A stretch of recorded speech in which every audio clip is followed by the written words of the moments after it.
difficile à l'homme d'être accompli. Ce sont les paroles du pasteur Éric Médé-Barreau. Et lorsqu'on vous a entendu au cours de votre développement, Monsieur David Agossou, vous avez fait allusion au fait que, bon, en tant qu'Africains, c'est parce que nous n'avons pas encore une certaine sagesse pour connaître ce que nous avons comme problème pour pouvoir sortir véritablement de ce problème-là. On se pose la question de savoir aujourd'hui, est-ce que, selon vous, avec la multiplicité des religions, avec et la recherche quotidienne de la sainteté, de la face de Dieu, peu importe la religion, est-ce que vous voudriez faire comprendre par là que nous ne sommes pas encore sur la voie pour avoir la grâce de Dieu qui nous permettra de sortir de cette malédiction? Bon, vous voyez, quand on construit une maison, pour rentrer dedans, il faut nécessairement passer par la porte. Par la porte, exactement. Si vous n'avez pas trouvé la porte, vous passez par la fenêtre, on va vous attraper comme voleur. Voilà. Donc c'est pourquoi nous devons chercher quelle est la volonté de Dieu.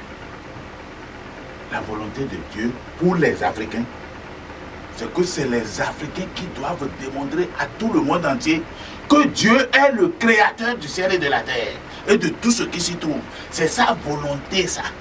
C'est pourquoi il a dit à Pharaon, je vais te détruire pour que tout le monde sache que c'est moi le créateur et ce que je décide, c'est ça en fait.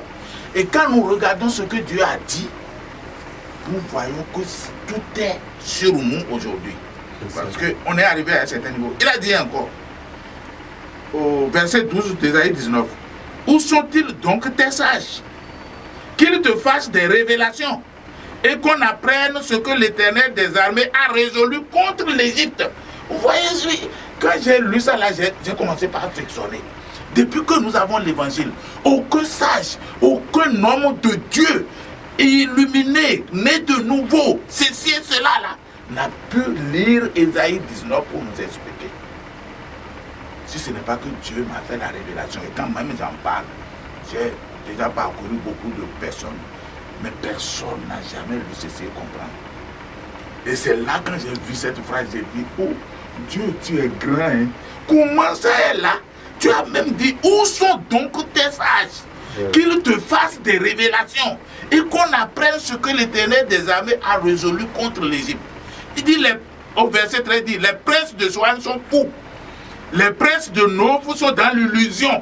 Les chefs des tribus égarent l'Égypte. Donc il n'y a rien, il a déjà anéanti notre conseil. Donc tout ce qu'on dit là, c'est pour nous égarer. Donc c'est pour cela on fait des stratégies de développement par ici, par là. Ça ne marche pas. Des recherches de solutions qui n'aboutissent pas à grand-chose, qui accouchent toujours d'une souris.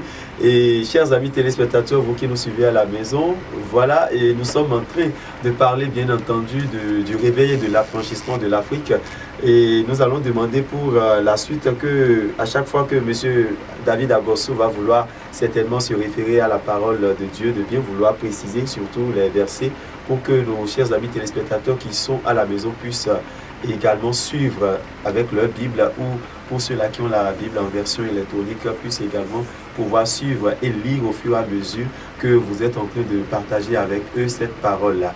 Et me tournant vers le pasteur Éric Médé-Barreau, je m'en vais vous poser la question de savoir, parce que nous manquons de sagesse, nous ne savons pas encore ce que c'est que la véritable volonté de Dieu pour notre bien-être, pour l'affranchissement de l'Afrique. Si vous prenez en compte ces propos du président de l'ONG Mara, est-ce que vous êtes d'accord que jusque-là, nous sommes encore dans l'égarement avec tout ce que nous faisons au quotidien en matière de culte, d'adoration, de tout ce que nous faisons pour rechercher la face de Dieu? Bon, merci. Je ne dirais pas qu'on est totalement en perdition. Non. Donc quelque chose se fait quand même. Quelque chose se fait. Et c'est Dieu lui-même qui est le guide. C'est lui qui est le guide et c'est lui qui nous révèle toutes choses. Bon, le sujet tel que c'est posé, quand on veut entrer dans la foi chrétienne, la Bible nous dit, quand nous lisons dans Romains chapitre 12, verset 2, je pense, Romains 12, verset 2, que nous ne devons pas suivre